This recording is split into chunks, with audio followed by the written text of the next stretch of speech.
Senhoras e senhores, bom dia! Obrigada por aguardarem e sejam bem-vindos à teleconferência para analistas e investidores da MRV sobre os resultados do quarto trimestre de 2021. Estão presentes os senhores presidentes Rafael Menin e Eduardo Fischer e o senhor diretor executivo de Finanças e RI, Ricardo Paixão. Informamos que todos os participantes estarão apenas ouvindo a conferência durante a apresentação da empresa. Em seguida, iniciaremos a sessão de perguntas e respostas, quando mais instruções serão dadas. Caso algum dos senhores necessite de alguma assistência durante a conferência, queiram, por favor, solicitar a ajuda de um operador, digitando *0. Agora gostaria de passar a palavra para o presidente, senhor Rafael Menin. Por favor, senhor Rafael, pode prosseguir. Bom dia a todos, obrigado pela presença em mais um call da companhia. Vamos falar hoje do fechamento de 2021. E eu gostaria de fazer uma respectiva, das 5 subsidiárias e falar também um pouco da nossa expectativa para o ano de 2022. Eu vou começar pela HS, que foi a companhia que representou o maior crescimento e um peso muito importante no nosso bottom line. Em 2021, a companhia dobrou de tamanho no que diz respeito à produção, a gente entrou em novos mercados e crescemos rapidamente o land bank.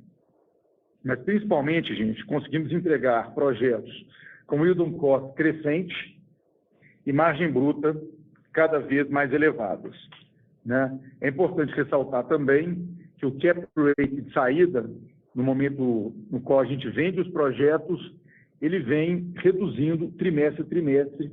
Isso fez com que nós apresentássemos, por exemplo, uma margem bruta de mais de 50% na venda do último empreendimento vendido no ano, que foi o Lakewood, né? Então, são resultados muito superiores ao que nós apresentamos no plano de negócio da companhia. Olhando para 2022, a gente tem uma expectativa de praticamente triplicar a produção, né? E a gente espera também manter um forte volume de vendas dos projetos com margem bruta próxima a 40%. Né? O mercado americano, nesse segmento que a gente atua, né, o American Workforce, ele está explodindo, ele está bombando. A demanda pelos apartamentos feitos pela HS ela tem sido extremamente elevada. A gente tem conseguido repassar aluguel a uma taxa muito superior à inflação.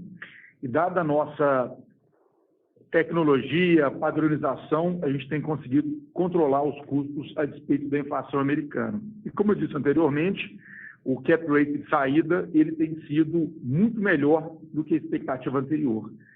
Então, o tal do cap rate compression, que foi apresentado no plano de negócios da companhia, a gente falava de um yield on cost de aproximadamente 7%, 6,8%, e um cap de saída de 5%, 5,2%. O que a gente está vendo hoje é o yield on cost próximo de 8% e um cap de saída em torno de 4%. Né? Isso fez com que a margem bruta prevista para a companhia aumentasse significativamente em relação ao que a gente tinha orçado, que a gente tinha planejado para a companhia.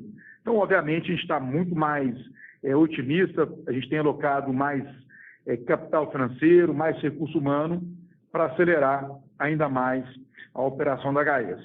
E vale lembrar também, quando foi apresentado o plano no mês de 2019, nós tínhamos setado uma tese de investimento com um target de 5 mil unidades por ano, e esse número certamente será atingido em produção no ano de 2023, num prazo muito mais curto do que nós tínhamos apresentado, e, obviamente, dado o tamanho do mercado, dada a característica do mercado, a gente vai seguir crescendo e vamos atingir números muito maiores do que foi apresentado no plano de negócios em 2019. E, dado a natureza e do negócio, essa boa perspectiva e a taxa de conversão do câmbio, né, real e dólar, a gente acha que a HS, ela, em muito pouco tempo, vai representar mais de 60% do lucro líquido da MRV Co. Então, essa subsidiária é a subsidiária que hoje a gente percebe que impacta muito pouco no preço da nossa ação, né? E já é uma empresa que certamente vale muito mais, isoladamente, vale muito mais do que o market cap atual da MRV no Brasil. Bom, falando um pouco do PCVA, aí o ano de 2021 e também 2022, acho que serão anos com características bem parecidas, né? Com uma margem bruta muito pressionada. A gente viu aí um INCC de mais de 20%, de 25% nos últimos 2 anos. E como o programa não passou por nenhuma correção e o cliente econômico ele tem baixa capacidade de pagar mais caro, né? Um cliente com uma renda muito comprometida, a nossa capacidade de repassar preço também ela é reduzida, né? Isso fez com que os econômicos do programa PCVA, não só para a gente, mas para o mercado como um todo, piorasse absurdamente, né? Então, a gente viu aí a margem bruta deteriorando ao longo do ano, chegando em 22%, 22,5% no quarto tri. O que a gente acha para esse ano, que a capacidade também de repasse de preço nosso não é muito importante. Vai ter aí uma correção no programa no mês de abril, é esperado o lançamento de um ajuste, mas que vai ter um impacto na nossa estimativa, dado que a gente vende para uma renda um pouco mais elevada dentro do programa, por volta, talvez acima da inflação normal, uma correção de 1% a 2%, ou seja, é muito pouco, né? E, então, a gente não espera recuperação de margem, pelo contrário, pode ser que aconteça alguma redução de margem no segmento do programa Casa Verde e Amarela ao longo de 2022, mas, como a gente vem dizendo já há bastante tempo, a MRV é uma empresa que faz o ajuste de orçamento trimestralmente, de forma tempestiva, de forma muito organizada, com muito conhecimento. Então, na MRV não haverá nenhuma ruptura na margem bruta do negócio. Mas vamos, novamente, ser um ano muito duro, um ano com retornos baixos, né, no segmento do programa Casa Verde e Amarela, mas, por outro lado, o que a gente está vendo é uma redução abrupta no volume de contratações mensais, né? O programa Casa Verde e Amarela ele tinha uma média de 30 mil contratações mensais e nos últimos 4 meses esse volume caiu para 15 mil unidades por mês. Ou seja, o programa ele diminuiu nos últimos meses, as empresas menores não conseguem mais lançar empreendimentos no segmento, né? Algumas empresas médias passaram a atuar no segmento de média renda.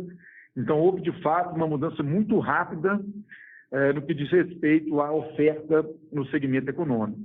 Por outro lado, a demanda ela é explosiva. O Brasil tem que ser feito, né, gente? A gente tem problemas muito sérios de moradia. Quem conhece as periferias brasileiras percebe claramente o tamanho dessa demanda existente pelas próximas décadas, eu diria, né? Então, se ocorrer algum ajuste, eu diria, mais adequado, dado a inflação dos últimos anos, esse programa volta a explodir novamente, no bom sentido da palavra, né? Que a demanda, ela está aí, ela é gigantesca, mas ocorreu no momento atual, um desencaixe completo entre a capacidade de pagamento do cliente, né? E dado que o programa não foi ajustado de acordo com a inflação, eu diria nem nos últimos 2 anos, né? Porque o último ajuste dele foi talvez há 7, 8 anos atrás, e nesse período a inflação foi por volta de 50%. Então é um programa que hoje está completamente desequilibrado, mas, de novo, existe uma demanda gigantesca para esse segmento. Então, enquanto houver esse desequilíbrio, o que a MRV fará é uma tentativa de manter o tamanho da operação, se possível. Eventualmente vamos ter que reduzir um pouco o tamanho da nossa operação no programa Casa Verde e Amarela, né? Mas hoje a MRV ela tem ferramentas na mão que não tinha no passado, né? Hoje a gente tem 5 linhas de produto, né? Eu falei primeiro da HS, que a gente está alocando mais capital financeiro, mais capital humano, estamos acelerando a operação fora do Brasil, e infelizmente a gente tem que ser um pouco mais conservador na operação brasileira, que tem, como eu disse, uma perspectiva espetacular no futuro, mas hoje é um programa completamente desequilibrado. Bom, falando aqui de outra subsidiária importante, que é a URBA. A URBA, a gente tentou levar ela a mercado no meio de 2020, e de lá para cá, tudo que foi apresentado no plano de negócio foi cumprido rigorosamente, margem subindo. É uma empresa que vem dobrando ano a ano, tem entregado produtos muito bacanas, ela tem, de fato, uma linha de atuação muito diferente e que vem enfrentando baixa concorrência, a gente está atuando nos mercados corretos. E, a despeito da gente não ter colocado o capital na empresa em 2020, a gente conseguiu continuar crescendo 100% ao ano, e é o que a gente espera para o ano de 2022, dar mais um salto grande, dobrar o tamanho da companhia, mesmo sem o capital do IPO que a gente previu lá no ano de 2020. Né? Então, a gente acha que essa empresa ela continuará crescendo e terá, ano após ano, mais relevância dentro da MRV & Co. Falando um pouco também da Lugo, né? No ano passado a gente fez uma transação muito bacana com a Brookfield. A gente assinou um plano de negócios para vender no mínimo 5 mil unidades para a Brookfield, e o que a gente está vendo, a demanda para o produto Lugo, ela é impressionante. A gente consegue fazer o LISAP num prazo muito curto, em 90 dias a gente tem conseguido praticamente concluir o LISAP dos projetos com NPS super elevado. Então, de fato, a gente está entregando uma nova solução de moradia para o brasileiro, com muito serviço, com muita tecnologia, com pouquíssima fricção para alugar um imóvel e, por outro lado, por um preço super democrático. Né? Então, de fato, a gente criou um produto novo no Brasil que tem uma avenida de crescimento gigantesca para os próximos anos.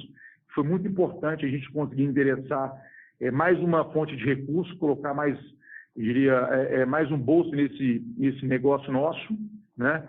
Sabendo que em algum momento, né, nós vamos ter um juros um pouco mais comportado, e aí vamos ter também a saída via FIs, que a gente acredita muito, sabendo que no momento atual é um pouco mais difícil a gente vender os produtos da Lugo para os FIs, mas certamente isso vai voltar, talvez em 23, em 24. Então, é uma subsidiária que, em algum momento, vai ter uma relevância muito importante da MRV & Co. E, por fim, gostaria de falar da linha Class Essência, que no ano de 2021 ela cresceu em relação ao ano de 2020. Essas duas linhas de produto que acessam o funding SBPE, elas têm uma margem superior atualmente ao programa Casa Verde Amarela, e vamos continuar o nosso plano de crescimento. Ela vai crescer em relação ao que foi o ano de 2021, com margens saudáveis, e todo mundo nos questiona, mas e os juros? Né? Claro, como tem os juros um pouco mais altos, né? A gente chegou a financiar abaixo de 7%, o cliente, né, chegou a financiar abaixo de 7% ao ano. Hoje a gente está vendo juros próximos de 9%, talvez ele suba alguma coisa, mas, como você sabe, a MRV & Co não toma nenhuma ação olhando curto prazo. A gente acha que esse mercado de atuação da linha Class e da linha Essência, ele é um mercado importante, que foi subabastecido ao longo dos últimos anos. E como a gente atua em muitos mercados, o que a gente está vendo hoje é uma baixíssima concorrência nesse segmento, em muitas praças de atuação da MRV & Co. Então, a gente vai ser muito assertivo, vamos lançar esse produto só nas praças corretas, com demanda, com baixa concorrência, sabendo como tem um juros um pouco mais duro no ano de 2022, mas olhando para frente, a gente acha que a inflação vai ceder e vão voltar a ter um juros um pouco mais comportado no Brasil, dado a característica atual da nossa economia, né? A gente vê aí um setor privado caminhando um pouco melhor, uma desalavancagem gradativa do setor público. Então, a gente acha que o Brasil hoje tem uma inflação muito mais controlada do que foi naquele ciclo de 2013, 2014, né, com um grande aumento da despesa pública. Enfim, a gente acha que a perspectiva para o segmento do SBPE, logo acima do Minha Casa Minha Vida, a gente está falando de produtos entre 300 e 500 mil reais nas praças corretas, nós vamos ter muita assertividade e será mais uma subsidiária muito importante para o Minha Casa Minha Vida. Bom, então, para finalizar aqui, acho que é muito importante que todo mundo entenda hoje a gente como uma holding com uma atuação muito ampla no mercado imobiliário brasileiro e americano, né? E a gente entende, dado a nossa história, a nossa capacidade de entregar excelentes resultados, a gente vai ter muita sabedoria em alocar capital da forma correta nos próximos anos, né? E acelerar alguma subsidiária em algum momento, ter que ser um pouco mais conservador em outra subsidiária. Então, ter essa capacidade de escolha que só a MRV tem hoje, dentre todas as empresas listadas de real estate, nos colocará numa condição muito diferente de todas as empresas. Então, a gente está muito, muito animado com o futuro da companhia, sabendo que, né, numa subsidiária em específico, a gente teve um ano mais duro, vamos ter um ano de 2022 também um pouco mais duro, mas com um futuro muito forte, dado a demanda de milhões e milhões e milhões de moradias no segmento econômico, né? Então, de novo, ter essa capacidade de atuar em múltiplos mercados, com várias fontes de funding, e alocar corretamente o capital financeiro e também o capital humano da companhia na subsidiária correta, dado, né, o momento de cada uma, nos fará uma empresa muito diferente das outras empresas listadas no Brasil. Eu vou passar agora para o Kaká, ele vai falar um pouco dos indicadores financeiros. Obrigado. Bom, obrigado, Rafa. Queria dar um bom dia para todos, tá? Bom, como eu queria começar destacando o aumento da receita, né? A gente teve uma ROL 7% superior na comparação anual, tá? Como todos sabem, aí, 2021, como colocado pelo Rafael também, né, foi um ano bastante desafiador, com aumento enorme de custo de construção, consequente da alta inflação do setor, né, o INCC. Isso acabou pressionando as nossas margens no trimestre e também no ano na operação residencial do Brasil, tá? As despesas comerciais, né, e gerais administrativas ficaram dentro do que a gente havia planejado, tá, apresentando inclusive uma queda quando a gente olha somente para a operação MRV. Bom, o grande destaque, né, como colocado, foi o resultado vindo das vendas da HS e da Lugo, né? Esse resultado ele é reconhecido na linha de outras receitas e despesas operacionais, tá? No fim do dia, tudo isso posto, a gente acabou com um lucro no ano de 914 milhões de reais, um crescimento de 36% com relação a 2020, tá? Bom, mostrando em números, então, a força da plataforma, quase a metade do lucro líquido de 2021, ele veio de fora da operação imobiliária com o fundo FGTS, né? Isso mostra que a gente tem conseguido implantar estratégia de diversificação de negócios e funding estabelecida há alguns anos, tá? E colocar para vocês que isso para a gente aqui é só o começo, né? A gente segue muito confiante que a nossa plataforma trará resultados muito maiores para o grupo e também para os nossos acionistas. Podíamos passar agora, então, para a sessão de perguntas e respostas. Obrigada. Iniciaremos agora a sessão de perguntas e respostas. Caso haja alguma pergunta, queiram, por favor, digitar *1.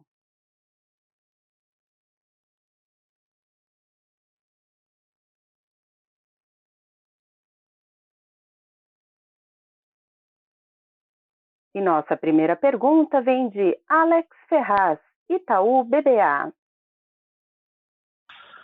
Bom dia, Rafa, Fischer, Ricardo, obrigado aqui pela apresentação. Eu tenho duas perguntas. A primeira aqui em relação a esse comentário da abertura, né, sobre as perspectivas que vocês estão vendo no Casa Verde e Amarela, né, que até com algum repasse de preço ainda é possível ter uma pressão de margem aqui em função desse panorama de custo, né? Eu queria pegar dois pontos mais e aí explorar a cabeça de vocês, né? Como é que vocês estão vendo precisamente agora, né, essa dinâmica de custo, aqui em março, né, um cenário de mais incerteza, ou seja, vocês acham que o que vocês estão esperando em termos de inflação aqui de materiais? E a segunda, se não faria sentido, pós aqui o que a gente viu de revisão de subsídio e curva, eventualmente migrar até para camadas mais baixas em função do subsídio maior, e talvez ter uma dinâmica ali de margem até superior do que em função do subsídio, mesmo se não faz sentido, porque operar nas camadas, nos grupos mais baixos, tá muito mais desafiador mesmo. E a segunda pergunta, mais em relação à HS, né, tem um guidance informal aqui para 22, em relação ao que vocês estão vendo de yield on cost e cap rate. Eu só queria entender se dentro dessas premissas vocês vocês já consideram algum impacto aí nos Estados Unidos de inflação, juros, né? Se já é uma premissa até conservadora ou se não, assim, é muito em linha com o que vocês estão vendo agora, nesse momento, e pode ter aqui alguma pressão para frente no mercado, né? Olá, tudo bom? Fischer aqui, bom dia. Vamos lá, respondendo a sua primeira pergunta, né? De fato, o que a gente está vendo agora no momento atual é uma pressão de custos neutra, né? Você tem aí uma inflação nos últimos meses baixa, olhando aqui para a sexta MRV, ela existe, mas ela não foi o que foi o segundo semestre de 20 até o fim de 21, então está um pouco mais comportada, né? Não é zero, mas ela está um pouco mais comportada. Mas a gente tem que lembrar que nós temos um evento externo acontecendo importante que pode, de alguma forma, trazer algum impacto. A gente está sempre de olho nisso, né? O que é uma mensagem importante que o Rafael até citou no início aqui é que a gente não tem ruptura de custos acontecendo. À medida que as coisas acontecem, elas vão imediatamente para o nosso saldo a construir, né? Então, a gente vê essa nossa margem caindo já há 2 anos por conta disso. Então, o formato de custos atual, ele está um pouco mais comportado, como eu disse, o que nos deixa um pouco otimistas em relação à precificação entrando, que pode, ao longo do tempo, ir subir na nossa margem, que é o que a gente tem apostado. Né? Em relação à sua pergunta sobre faixas mais baixas, o que aconteceu não só na MRV, como no mercado de forma geral aí, ao longo do último ano? Né? As rendas mais baixas perderam quase completamente a capacidade de compra. A realidade é essa. Você vê que a renda média que a gente tem atingido hoje e as principais empresas do setor, ela vem crescendo de forma muito forte ao longo dos últimos 12 meses. Né? Mesmo que essa curva nova traga aí um incremento de subsídios, ele vem muito fortemente até rendas de R$ 2.400. Ainda assim, eu vejo que esse cliente tem uma capacidade de compra muito limitada e, consequentemente, as companhias têm uma capacidade de passar preço também muito limitada, mesmo com essa nova curva, tá? Por conta desse aumento de custos tão violento, né? E ele aconteceu basicamente, né, Alex, em insumos que não mudam em relação ao padrão da obra, né? Especialmente aí PVC, concreto, aço, né? Então, essa dinâmica de custos não favorece essa renda mais baixa, e a gente tem que considerar que ela também é a mais afetada no cenário inflacionário como a gente está vivendo. Né? Então, eu não enxergo essa migração para faixas mais baixas como algo que vá resolver, e especialmente que vá dar margens mais altas. Eu tenho visto um movimento contrário de forma ampla e restrita no mercado como um todo. Tá? Para responder a sua segunda pergunta aqui, vou passar para o Kaká, que ele fala sobre a HS. Obrigado. Bom dia, Alex. Obrigado pela pergunta. Então, em relação à inflação nos Estados Unidos, o que a gente tem observado? Né? Realmente, a gente teve uma inflação, tá? Uma inflação no mercado americano. Como você sabe, a gente está construindo lá com aço e concreto, e a inflação de aço e concreto ela foi bem menor que a inflação em madeira, né? Que é a principal tecnologia construtiva do país. Tá? Só que mais importante do que isso, a gente vem conseguindo subir o aluguel acima da inflação, né? O que fez aí que o nosso yield on cost subisse. Tá? E aí, em relação ao segundo ponto, em relação à subida de taxa de juros, né, do Treasury de 10 anos, o que a gente já observou e a dinâmica do mercado? O cap de saída ele não sobe na mesma proporção que a taxa de juros de longo prazo sobe, tá? Ele aceita ali uma queda de spread, né? Então, a gente está bem confortável com esses números que a gente colocou aí. Eles estão até um pouco conservadores em relação às últimas vendas que a gente fez, né, com margem brutas ainda mais alta do que a gente colocou esse 39 de target aí para as vendas de 22. Tá ótimo, Kaká. Fischer, obrigado. Nossa próxima pergunta vem de Gustavo Cambaúva, BTG Pactual. Oi, pessoal, bom dia. Eu queria fazer uma pergunta, até um follow-up dessa questão do Casa Verde e Amarela, é mais para entender, dado essa dinâmica que vocês estão vendo ainda de margem um pouco mais pressionada, como é que vocês estão vendo lançamentos, né, dentro do programa Casa Verde e Amarela? Assim, vocês estão, de alguma maneira, já estimando aí para 2022 algum tipo de queda, vamos dizer assim, focar mais nos outros segmentos, e vocês podiam, de alguma maneira, vamos dizer, dar alguma magnitude aí do que talvez poderia ser o VGV, o número de unidades dentro do Casa Verde e Amarela em 2022. E a minha segunda pergunta é em relação à geração de caixa, né, que a gente viu que nesse quarto tri teve uma queima maior aí de caixa, e vocês ao longo do ano vinham falando bastante das antecipações, né, de compra de material, e também teve um pouco mais de financiamento de cliente, né, o recebível acabou subindo. Então, eu queria entender para esse ano se também vocês de alguma maneira veem essa tendência invertendo, né, ou seja, dado que até, pelo que o Fischer falou, o custo já está de alguma maneira estabilizando, se isso já deveria começar a reverter, ou vocês vão continuar antecipando compra de material, e também esse financiamento de clientes aí, como é que vocês veem isso para frente, a expectativa de geração de caixa em 22? Obrigado.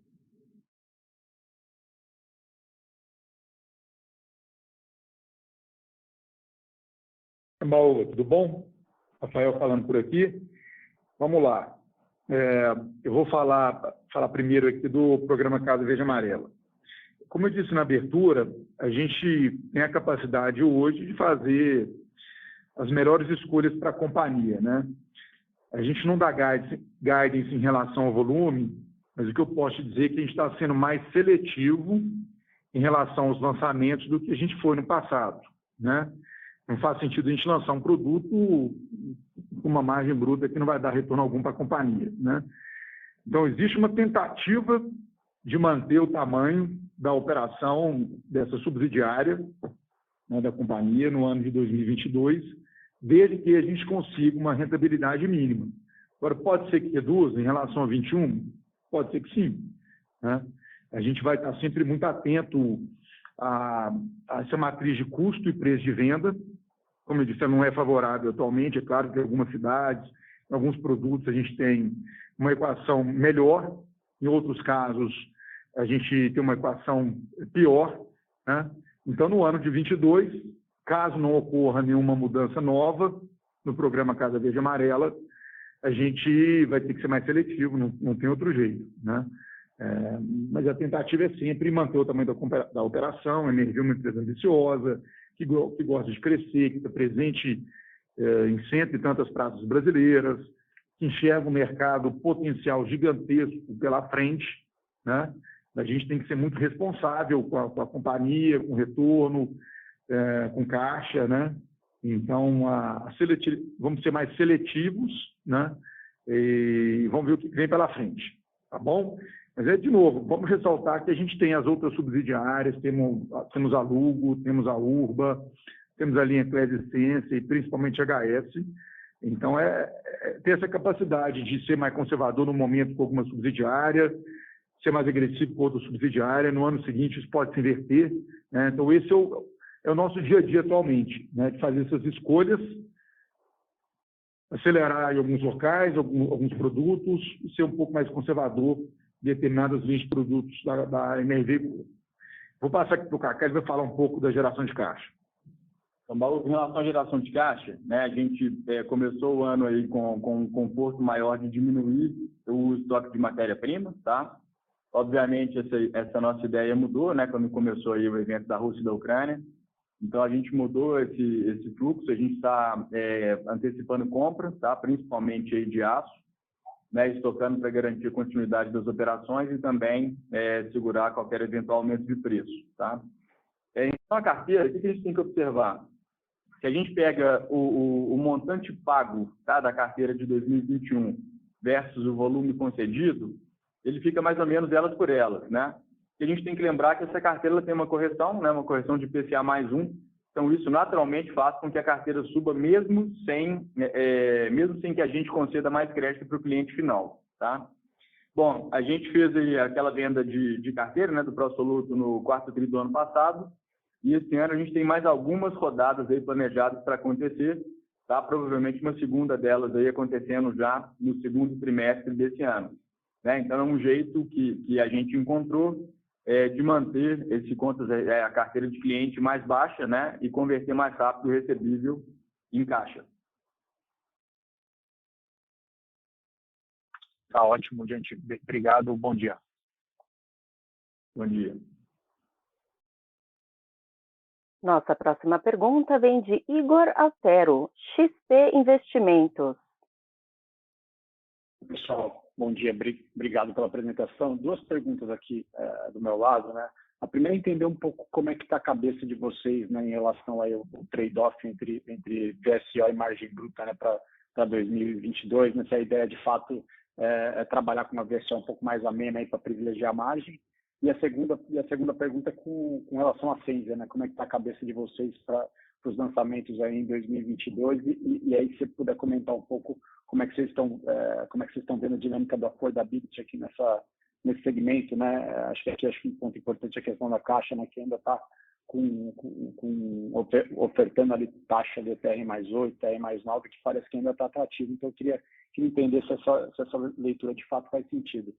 Obrigado. Igor, tudo bom? É o Fischer aqui, vamos lá. Margem versus VSO.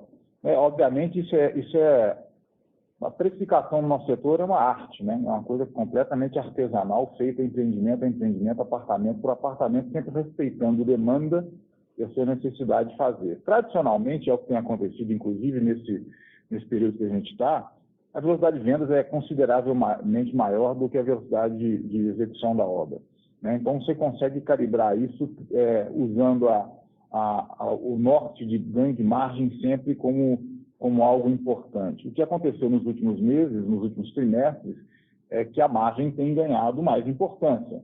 Então, o que a gente vê, eventualmente, a DSO caindo um pouco para a gente buscar margens melhores, sem desequilibrar o negócio, sem afetar a receita, entendeu? Porque você vai, ainda assim, rodar com a velocidade de vendas acima da velocidade de produção. Então, isso, respondendo diretamente, a gente tem buscado, obviamente, nesse trade-off, uma otimização de margem, que é o nosso ponto de atenção hoje. Então, respondendo a sua primeira pergunta, é a margem o nosso principal driver aí nesse trade-off, tá? Em relação à affordability, você tem dois tipos de produtos diferentes. Na affordability do nosso principal negócio aí, que é a baixa renda, que é o verde e amarelo, né? Ele, de fato, tem piorado, o Rafael até citou isso na abertura aqui, porque o cliente tem um bolso limitado, ele é muito afetado pela inflação e a correção do programa não ocorreu. Então, é natural que ele vá ficando pressionado e a affordability pior, e é o que a gente está enxergando. Na outra ponta, uma pressão de custos muito alta, que, obviamente, faz com que os preços subam, e esse cara perde ainda mais a affordability. Por isso que eu falei na pergunta anterior do Alex, sobre esse meu ceticismo em relação àquela renda de R$2.000 ou R$2.400, tem um impacto muito positivo de crescimento de volumes, porque as empresas estão indo na direção oposta, tá? Então, dentro do PCVA, eu vejo uma migração para rendas mais altas, que tem acontecido. Eu acho que isso vai continuar acontecendo ao longo de 2022, né? Que para nós é muito bom, pela qualidade do produto que a gente tem, pela flexibilidade que a gente tem para colocar produtos adequados a essa renda. Acho que para a gente, olhando para o mercado, acho que a gente sai na frente em relação a isso aí. Em relação ao affordability para quem está acima do PCA, de fato, você tem razão, a Selic vem subindo, as taxas subiram, mas ainda não acompanham esse movimento tão fortemente. A gente, obviamente, entende que esse cliente também é afetado pela subida de taxas de juros, mas, ao mesmo tempo, ele é um cara que tem um bolso que tolera um pouco mais de desaforo, vamos dizer assim. Ele tem uma capacidade e uma economia que permita que a gente navegue num preço mais alto e, ainda assim, tem a habilidade de capturar esse cliente. Tendo em mente algo que também o Rafael citou aqui, que a gente navega, especialmente nesses empreendimentos onde a gente está acima do PCVA, né, num cenário muito vazio nas praças onde a gente opera, né? Você vê muito pouca concorrência nessa faixa de preço aí que vai do teto do Minha Casa do PCVA até R$400 mil, R$500 mil. Ele é um mercado meio vazio. Então, a gente enxerga muita possibilidade de crescer aí, mesmo num cenário onde a affordability desse cliente venha se perdendo ao longo do tempo, tá? É isso, espero que tenha te respondido aí, Igor. Tá bem claro, Fischer. Obrigado.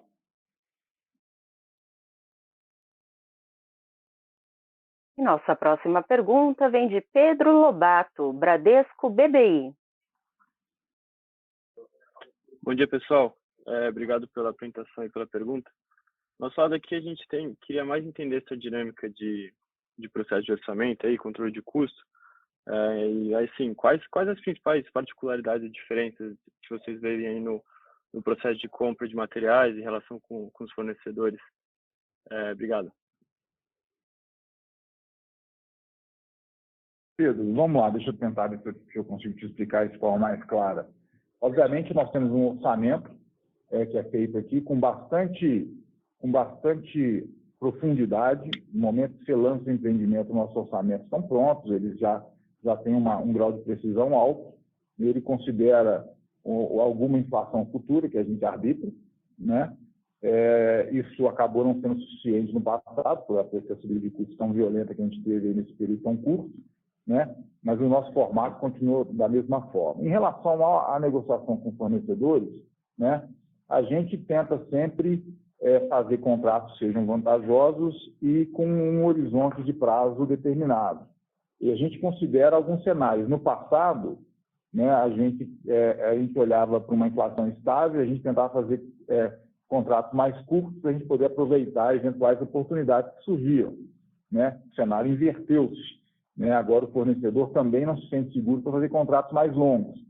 Então, a gente tem navegado esse ambiente, o Kaká até citou aqui como é que a gente tem feito para tentar nos proteger via estoque, especialmente dos produtos que naturalmente são estocáveis e que a gente possa antecipar a compra, especialmente os que a gente tem aquele temor ou aquela previsibilidade de um aumento mais forte, nominalmente o aço aí que começou a ser debatido essa semana. Então, a gente normalmente ataca essa questão do fornecedor via estoque, né? Porque é a ferramenta que a gente tem mais forte na mão. Espero ter te respondido aí. Tá ótimo, muito claro. Obrigado, bom dia. Nossa próxima pergunta vem de Marcelo Mota, Banco JP Morgan. Oi, bom dia. Se vocês pudessem comentar um pouco sobre como é que está o pipeline de venda de projeto HS, né? Nos releases vocês falam que tem, enfim, um projeto em negociação e mais 9 ali que estão em desenvolvimento, né? Obviamente, a ideia é sempre vender o projeto, eu entendo ele concluído, alugado, né? Maximizar aí o retorno, mas se entender, enfim, dado essa fraqueza aí no segmento no Brasil, de repente nos Estados Unidos existe a possibilidade de vender antes da conclusão, alguma coisa desse tipo, para a gente entender o potencial da HS agora dentro de 2022. Obrigado. Bom, é o Kaká. Bom, em relação à venda dos empreendimentos da HS, tá? A gente tem uma venda para ser concluída agora, no finalzinho do primeiro tri, no começo do segundo tri de 22, tá? E mais 3 outros empreendimentos para a gente poder fazer a venda até o final do ano, que daria um volume de unidades parecido com o que a gente teve no ano passado. Só lembrando a todos, nosso plano inicial, a gente tinha uma venda mais alta em 2021, essa venda ela cairia em 2022, teríamos um vale, tá? Esse vale foi substituído por um platô, então a gente está vendo as vendas da HS andando de lado, 22 versus 21. E por que isso? Porque no mercado americano está muito aquecido, a gente tem conseguido vender pelos preços cheios os empreendimentos no momento do equivalente ao ABITS daqui, tá? Antes mesmo da estabilização desses empreendimentos lá fora. Acho que a grande diferença aí, então, é o mesmo volume, mas com uma margem melhor, né? A gente está conseguindo uma compressão maior aí do yield pro cap rate, como a gente comentou antes, tá? Perfeito, obrigado, Kaká. Nada. Lembrando que para fazer perguntas, basta digitar *1. E nossa próxima pergunta vem de Fanny Orengue, Banco Santander. Bom dia, pessoal. A minha pergunta é simples, só com relação a... Vocês mencionaram, né, que o reajuste do CDA não foi necessariamente suficiente, né, para melhorar, acho que a situação, talvez, potencialmente de margem das companhias, né. Então, assim, eu queria só entender como estão as conversas, né, com o governo, né, com o MBR, com o pessoal do FGTS, todas as partes envolvidas aí, para ter algum potencial melhor ainda esse ano? É uma conversa que está acontecendo ou é uma questão que, para acontecer, potencialmente somente ano que vem, assim, com o novo governo, né? Então, eu queria pegar um pouco a cabeça de vocês nesse sentido. Obrigada.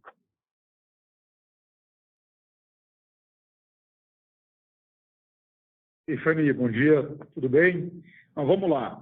Eu comentei na abertura, o que aconteceu, o programa ele não foi ajustado ou atualizado ao longo dos últimos 6, 7 anos, e nesse período a inflação foi enorme, principalmente nos últimos 2 anos, né?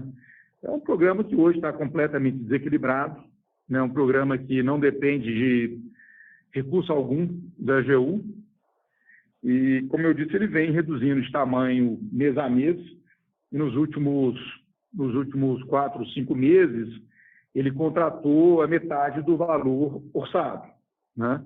Isso tem um impacto grande no país, um impacto grande na indústria.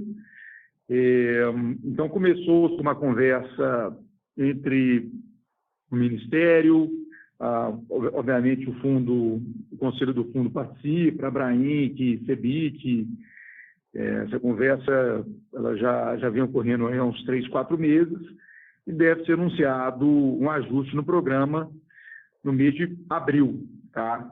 Esse ajuste ele vai ser muito pequeno, ele é um ajuste um pouco mais agressivo numa faixa de renda mais baixa. Na minha opinião, não vai andar muito ponteiro do programa. Acho que vai ser um ajuste muito, muito inferior ao que deveria ser, tá?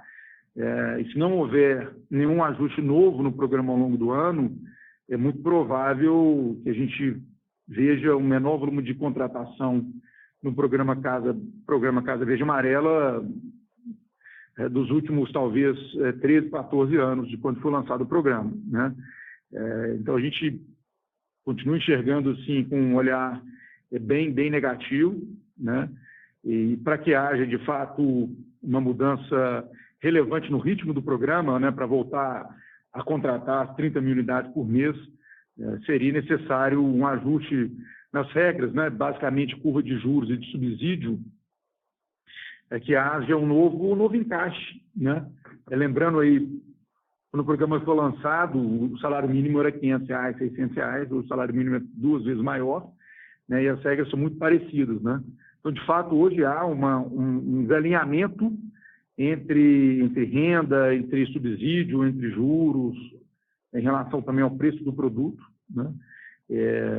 Então, assim, é claro que é sempre bom algum ajuste, vai ter agora no mês de abril, mas vai ser, vamos chamar de um vento de cauda muito pequeno, dado, né, a dificuldade que o programa vem enfrentando atualmente, né? Agora, cravar aqui se vai ter um novo ajuste, não tem como afirmar, né? Acho que os ministros que participam são pessoas de extrema competência, mas com uma agenda muito ampla, né? A Caixa também tem hoje um presidente, um craque, um cara muito, muito bom, mas também com uma agenda muito ampla. Existe um diálogo sempre muito construtivo, muito bom, né? Mas existe um delay, né, entre a conversa, entre o resultado e a mudança, sempre demora um certo tempo, né? Então, a gente não acha que vai haver um novo ajuste no curto prazo que permitirá com que o programa volte a contratar 30 mil unidades por mês. Ora, se a gente pudesse tirar alguma coisa positiva desse cenário, é que, de fato, a concorrência hoje é muito menor do que era há 1, 2 anos atrás. É um setor no qual as empresas que operavam exclusivamente no segmento estão numa situação muito mais dura, muito mais frágil, né? Então, num eventual ajuste, as empresas mais organizadas, mais sofisticadas, naturalmente vão ter uma vantagem competitiva muito importante, né? Quanto mais tempo esse ajuste demorar, mais fragilizados ficam as empresas que dependem exclusivamente do programa Casa Verde e Amarela, né? Então, temos que aguardar, temos que continuar tendo um diálogo com o setor público. De novo, é um setor público de muita qualidade, né, de muita capacidade, mas que tem uma agenda que não fica restrita ao programa Casa Verde e Amarela, que é uma agenda muito, muito grande, né? E, às vezes, entre a intenção e a execução, leva tempo, né? Então, o que a gente acha que vai acontecer é isso, né? Nós vamos ter mais alguns meses com volume de contratação muito, muito baixa, né? Um diálogo constante, e aí, em algum momento, não sei, nesse ano ou no ano que vem, certamente vai haver alguma correção para reequilibrar o programa Casa Verde e Amarela. É ótimo. Perfeito. Obrigada, Viu?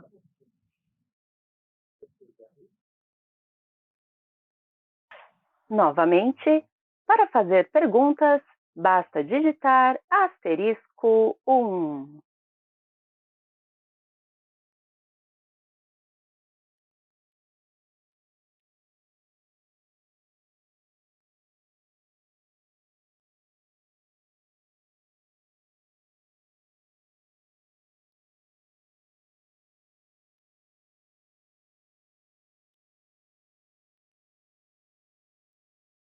Encerramos neste momento a sessão de perguntas e respostas.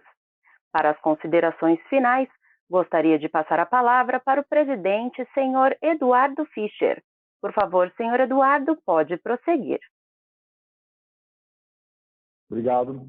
Gente, alguns pontos aqui, acho que 2 ou 3 pontos que a gente julga importantes. Primeiro de todos, eu falei que ao longo do call, nós falamos, né, de como a gente endereça a questão de custos e da preocupação que a gente tem em relação aos orçamentos. No fim, nós somos uma empresa de engenharia há 42 anos, então a gente faz de tudo para que a gente tenha a situação sob controle, mesmo em ambientes muito desafiadores como é o atual, e que a gente possa enxergar a empresa plenamente, sem nenhum risco de ruptura, e é o que a gente defende aqui ao longo desses anos todos. Segundo ponto, Rafael falou agora há pouco sobre como o programa perdeu a sua capacidade de executar, né, o que era lá atrás. Mas um ponto que a gente tem que sempre considerar, gente, que a habitação, especialmente no Brasil, é um tema da mais alta importância. Nós estamos prestes a entrar num processo eleitoral. Tradicionalmente, essas discussões ganham relevância nesses momentos e ações acabam surgindo que podem mudar o jogo. Eu já vi isso acontecer antes. Né? É uma indústria que gera muito emprego, é um grande empregador, movimenta uma cadeia muito vasta. Então, eu acho que eu sou otimista olhando para frente de que essa situação vai mudar, porque nós estamos no momento em que ela normalmente muda. Tá? Então, esse é um outro ponto que eu gostaria de ressaltar. E o último, gente, né? Eu acho que a palavra que eu tenho que usar é essa mesmo, é orgulho. Né? Eu olho porque a gente criou aqui ao longo dos últimos 3, 4 anos, né, muitos desses movimentos que hoje trazem uma tranquilidade que essa companhia tem a capacidade de continuar crescendo. Eles, em um dado momento, há 3, 4, 5 anos atrás, foram de alguma forma questionados, e hoje eles se provam movimentos muito acertados, que talvez poucas companhias tivessem habilidade para fazer. Nós sempre fomos uma companhia focada em excelência operacional, e essa excelência operacional nos habilitou a dar passos ambiciosos e corajosos que hoje viraram businesses importantes, nominalmente aí HS, Urba, a própria Lugo, né? E hoje eles se mostraram vencedores, foram passos que a gente deu lá atrás, que a gente conseguiu construir ao longo desses 4 anos, e hoje trazem resultados importantes, e vão ganhar ainda mais relevância na companhia ao longo dos próximos anos. Eu quero dizer que a MRV & Co., que era um sonho há 4, 5 anos atrás, é uma realidade forte e consistente hoje, que nos habilita a continuar crescendo e continuar tendo ambições de ser uma companhia ainda mais rentável e ainda maior nos anos que virão. Então, eu repito, acho que a gente olha para cá dentro de casa, apesar de 2022 bastante desafiador no Brasil, né, com bastante otimismo e orgulho do que a gente vem construindo ao longo desses 4, 5 anos. Então, acho que para encerrar, essa mensagem que eu queria deixar, né, a gente sabe dessa missão que a gente tem hoje aqui dentro do país é difícil, né, a gente está navegando num ambiente desafiador, mas nós conseguimos criar aqui dentro da companhia, né, alternativas para que ela continue crescendo e continue sendo cada vez mais lucrativa. Bom, obrigado a todos, obrigado pela audiência, e aí nos vemos no próximo trimestre. Um abraço. A conferência da MRV está encerrada. Agradecemos a participação de todos e tenham um bom dia.